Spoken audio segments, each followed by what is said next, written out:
Adam, congratulations. How does this award compare to Olympic golds? A lot bigger than I thought.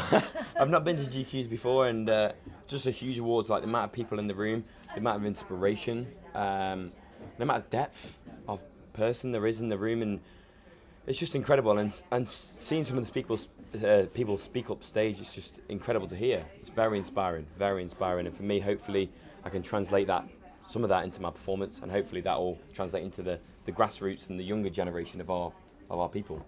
How do you translate that into the grassroots? Is there enough funding, Adam? What can be done to raise up the young people that want to get into the sport and do as well as you and everyone else? I think there needs to be more funding, honestly. Like leisure centres, if they're closed, we can't have access. Of course, if we're without facilities, the kids don't have access. But also it's our duties as Olympians to make sure that happens and to push that kind of agenda.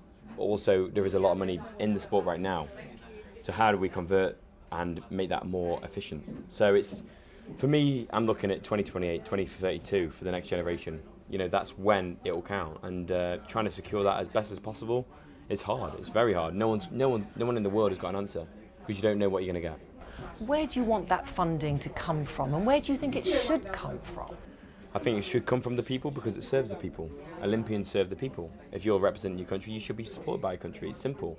I don't get supported in terms of a funding level, because your individual sponsors and individual, thankfully, own business enterprises. But for the people up and coming, they don't have that, so they should be supported by the people. And in terms of the amount it costs them, it's very minuscule for the amount of return that they get.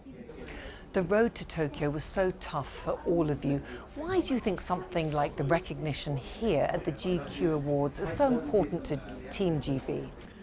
I think because it's been harder than ever. Really hard. But I think also that the athletes that are represented today have deserved every single ounce of it, because there's some amazing people in there, and hopefully the amazing people in there in the awards are inspired by what we do. And for me, I'm hugely proud to represent Great Britain, but also people who push every single day. What was the atmosphere like at the Olympics?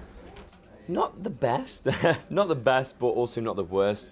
Obviously Tokyo, because we had no spectators, it was like, you had to rely on the fans, the coaches, but I'm looking forward to Paris, seeing how that kind of develops, and see how I develop as a person as well. When you're standing there with that gold medal around your neck, how do you feel? Incredibly proud.